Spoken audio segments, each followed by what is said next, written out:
It's day 115 of the Travel Agency New Year podcast. I'm your host, Rachel K. If you don't know who I am by now, A, why?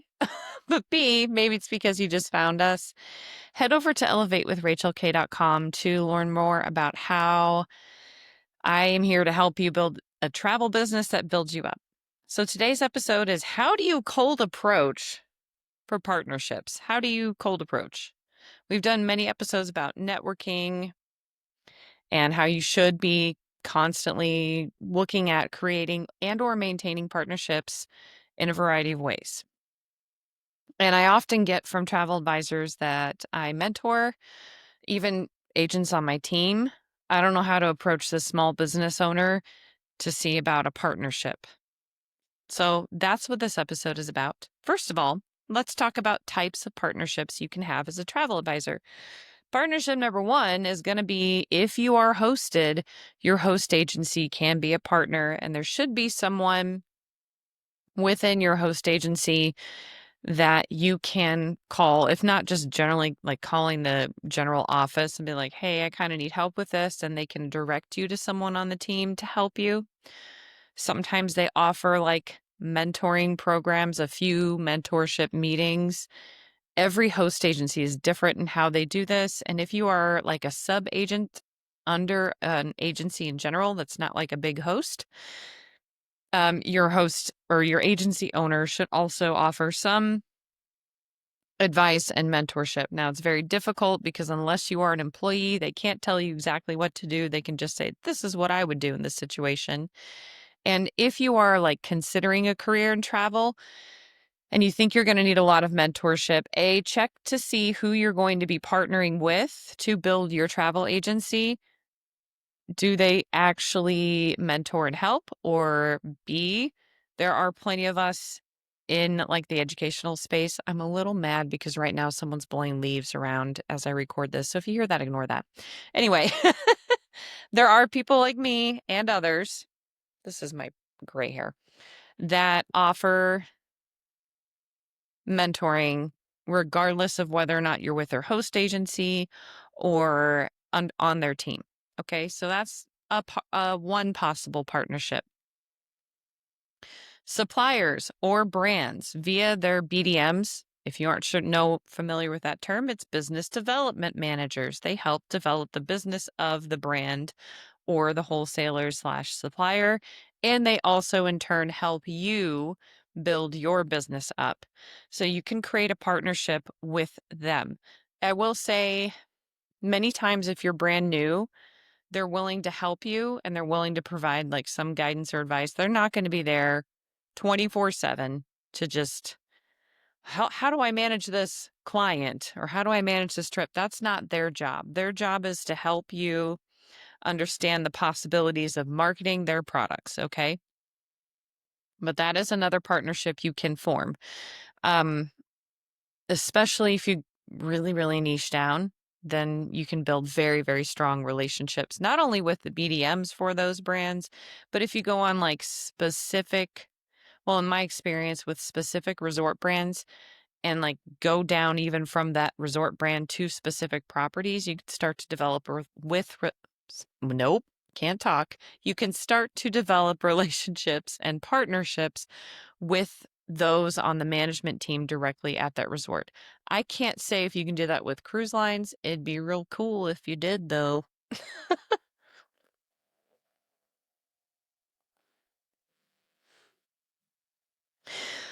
Another partnership opportunity are local complementary businesses or organizations. They can be complementary to your niche. If they're organizations, they can be complementary to your personal values. And they can be local. I've done episodes in the past, like if you want to do adventure travel, you could have a complementary local business of like a scuba shop, dive shop, rock climbing, da-da-da-da-da.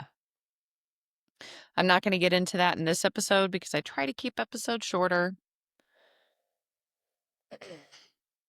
Another partnership opportunity are online, nation or worldwide complementary businesses or organizations. So don't just limit yourself only to local and don't just limit yourself only to online businesses. There are opportunities either way.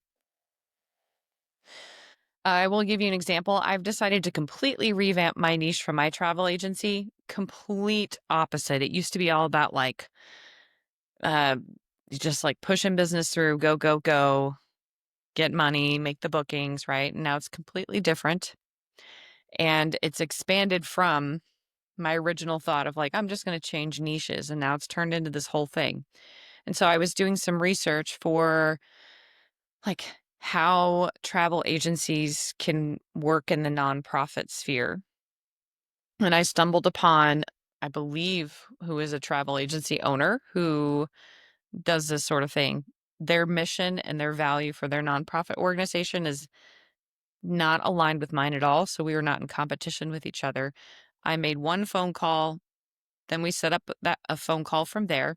And from there, I was referred to a DMC who is also somewhat aligned. And from there, she's referred me to another TA who's very aligned with what I do. And it just kind of snowballed from there. And that was all just from me doing a Google search and then calling and leaving a voicemail. So don't think it's not possible. You just got to do it. We're going to get into that in this episode and some others because I know there's a lot of hesitancy for people, even if you are a very successful travel advisor, of just building actual relationships and partnerships. It's scary. It's scary. Okay, another possible partnership. Influencers, question mark. UGC content creators are a very fast growing career, I guess. It's kind of mind boggling that that can be considered a career. However, you may be able to form a partnership with the right content creator slash influencer. Many content creators and influencers are kind of similar yet different. But that's a possible partnership. Another one most people don't think about, colleagues in the industry, other TAs, other travel advisors. They may niche in something that you have no desire to offer, and same for you. So you can set up like a partnership referral system. They may be there for you if you have a family emergency or a personal emergency. It's very important to develop like a very small network of probably 3 agents that you can just simply reach out and call upon if you need help. And they can help you with partnerships. They can refer you all over the internet if you want them to, or if you just ask them to, and you can do the same thing for them. So that's another one. Friends, families, current clients. If you don't have current clients, because this whole podcast and a lot of what I teach is from the perspective of you don't have a huge client base yet. You're kind of like starting out new. So possibly friends and family could be another partnership opportunity. Any colleagues in previous careers or current, if you're working a current job and this is like a quote unquote side hustle, which if you really want to have the freedom, it's never going to be a side hustle. You need to treat it like a business, even if you're doing it after hours. Okay, so those are different types of possible partnerships. Friends and family is not going to be a cold approach, right? Colleagues, it's kind of like when you started a new school or whatever, and you got to think back to like elementary school. And I've used this example before in other episodes, but like you started a new school and you're like, who do I sit with at lunch? Like you may have colleagues who've started at the same time as you, or some who have been in the industry a little bit longer than you, but it's kind of scary to be like, can you help me? Can you be my friend?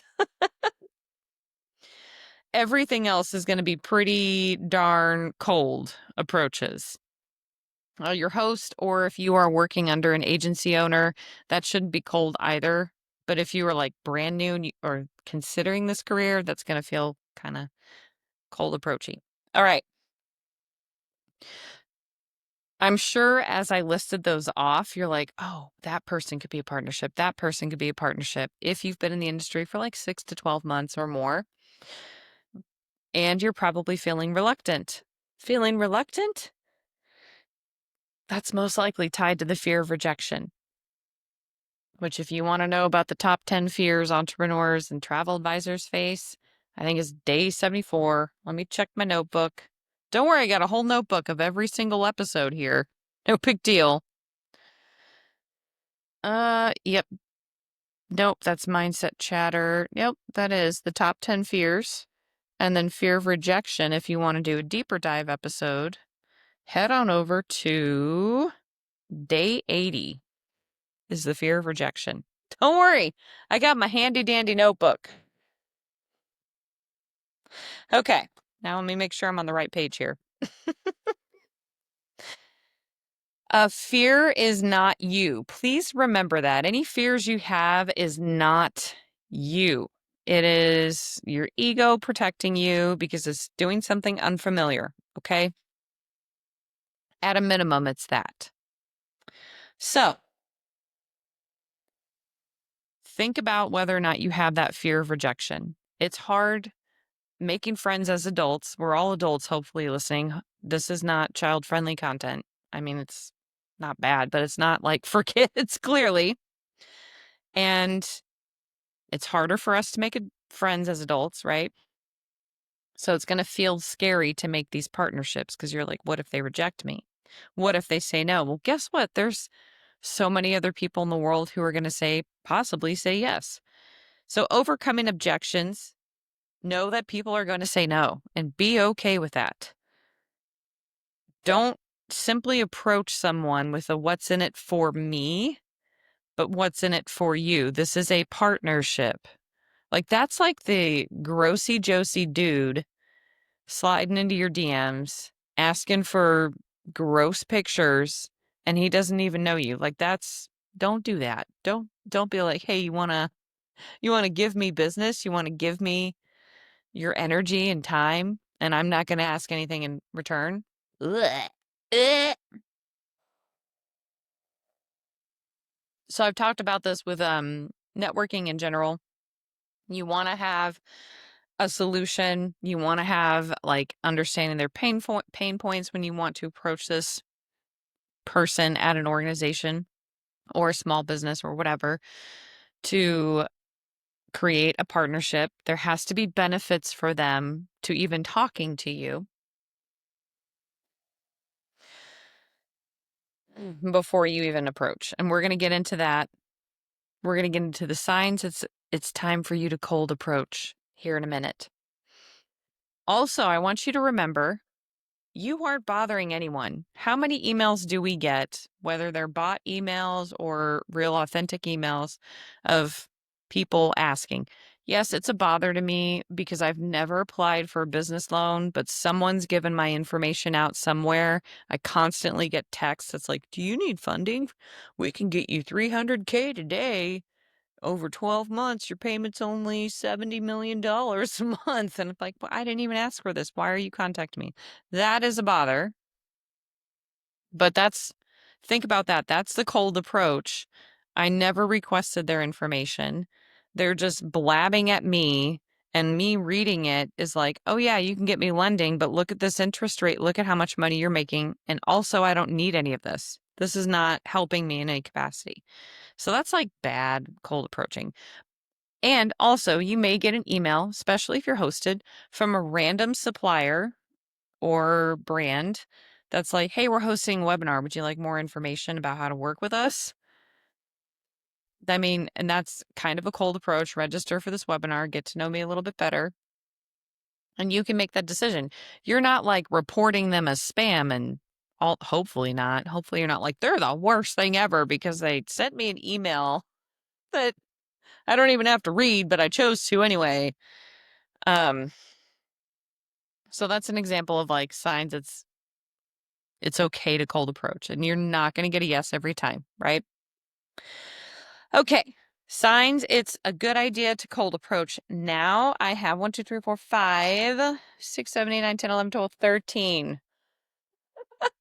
Oh gosh. I thought this was only going to be a 15 to 20-minute episode. Okay. Sign number 1, can you help them now? Can you send business their way right now? Can you buy something from them? Can you purchase a service from them or a product? Or can you send someone their way? Like, can you do that right now? If yes, that's a sign it's a good idea to contact. As an example, say you have a client planning their honeymoon. They're very, very recently engaged and they're very, very type A people. And so they're like, we want this honeymoon knocked out immediately. They don't have their wedding venue. They don't have a photographer. That's a sign that for certain local photographers, if your client's local to you, you could cold approach them and be like, hey, I'd like to learn more about your business. I have some honeymoon clients that may need some engagement photos and wedding photos. Do you offer packages like that? That's a cold approach. That's a very cold approach. Here's me benefiting you. Okay. Do you feel comfortable setting up a phone call, Google Meet/Zoom, or an in-person meeting with this organization, business owner, whatever? If you don't feel comfortable doing that, you need to probably take a step back and like work on building your confidence up a little bit because it will show up. I mean, you can do it uncomfortable. Just know you might need to practice. If you're like, okay, this is okay if it's just 15 minutes and they say no or they say yes, I don't really care. I just want to get to know them, then that's a sign you can cold approach them. Do you understand what is important to them? Like many businesses, if you look at their website, will have some information regarding their values and mission in the copy of their website. They're not just going to be like, bye, bye, bye, bye, bye, bye, bye. They're going to be like, on the about section, this company was founded and da, da, da, da, da, because blah, blah, blah owner felt to fulfill whatever need in their community. It's almost always in the about section. So that will give you a good idea. Have you even looked at their website? Or are you just like, oh, it's a photographer, or oh, it's a scuba shop or dive shop, whatever? I don't know why I use those two examples so much. Just like complimentary businesses to travel agencies. It's fine. Based on that about section, can you glean that your morals and values are aligned? Now, if you are like a very faith-based or Christian-based, like you don't have to be like, I'm Christian in your business and we only, you know what I mean? But maybe that's a very important part to you. It's probably not a good idea to go to like a yoga studio that also has like witch doctor stuff and like we can cast spells. Like probably not aligned morals. You may have similar values, but there's a big separation in your spirituality, which could come in conflict. And conversely, if you are of like pagan, like you want to practice, like you're into pagan spirituality stuff, there's so many different pagan traditions. It's probably not a good idea to align yourself with anyone who is anti-pagan, right? Because the morals are just different. You can get along with them. You can possibly have a partnership, but you really need to be sure that your values and your morals are very, very closely aligned. It's almost like, no, I'm not going to say that. So I'm not saying like, oh, if they're different religions, don't work with them, right? Or if they're a different political party, don't work with them. But you just want to be sure. Like if you are like adamantly capital punishment or adamantly like this, the whole, any political situation, if you are adamantly on one side, it's probably not a good idea to partner with someone who is adamantly on the opposite side of the spectrum.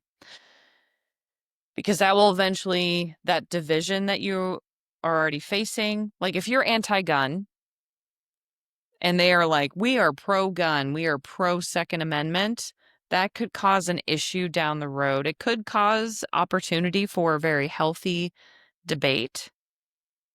And it could also cause a lot of division. So you need to be very careful in understanding why are they so against your beliefs in a certain area. Maybe you have aligned morals, but different opinions. I hope that makes sense. This episode is going to go over. It's fine. Have you done your background research? Kind of hinted at that the last three. Have you even looked up who these people are? Can you lead with an intriguing question?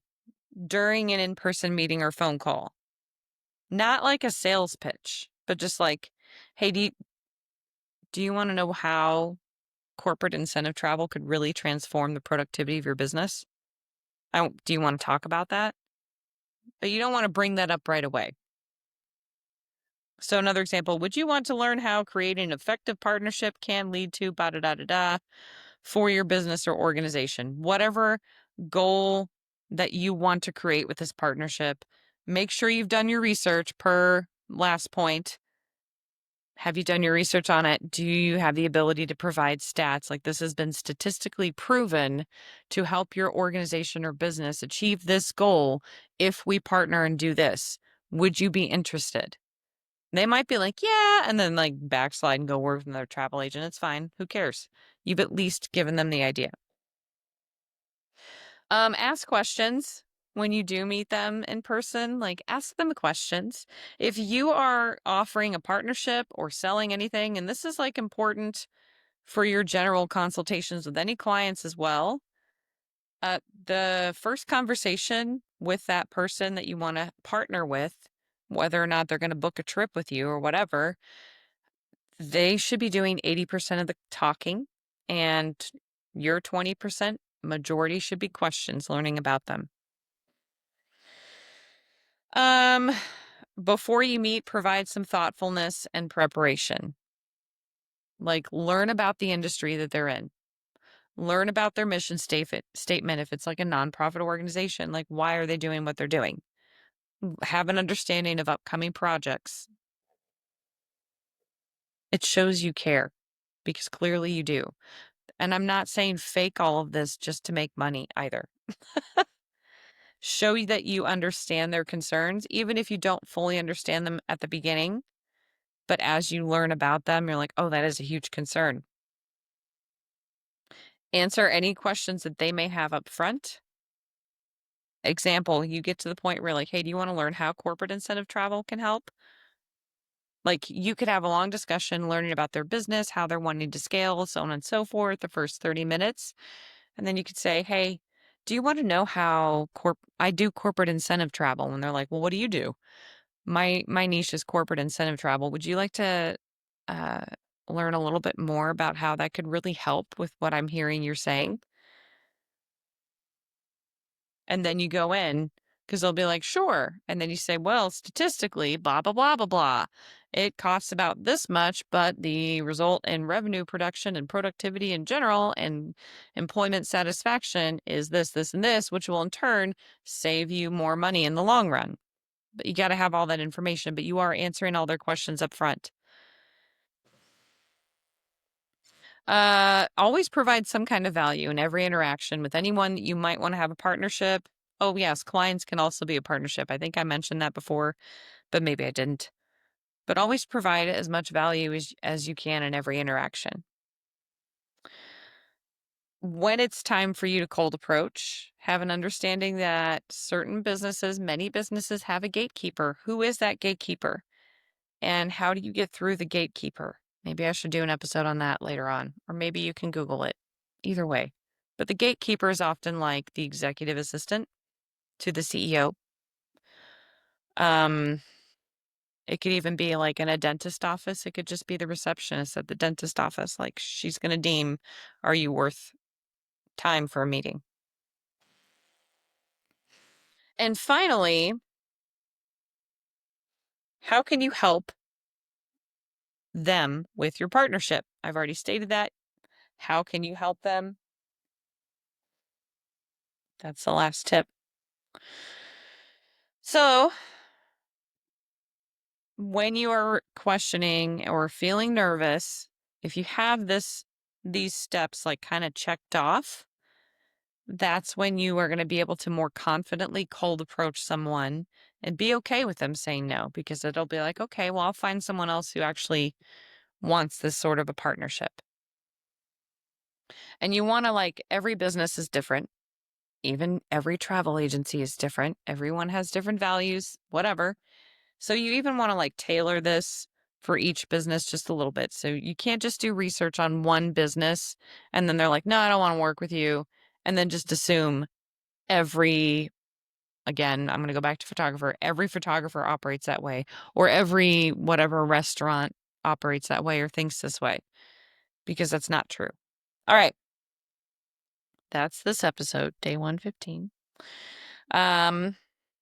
Tomorrow we're going to expand on this topic and talk about how to create win-win partnerships once you get that cold approach meeting set up.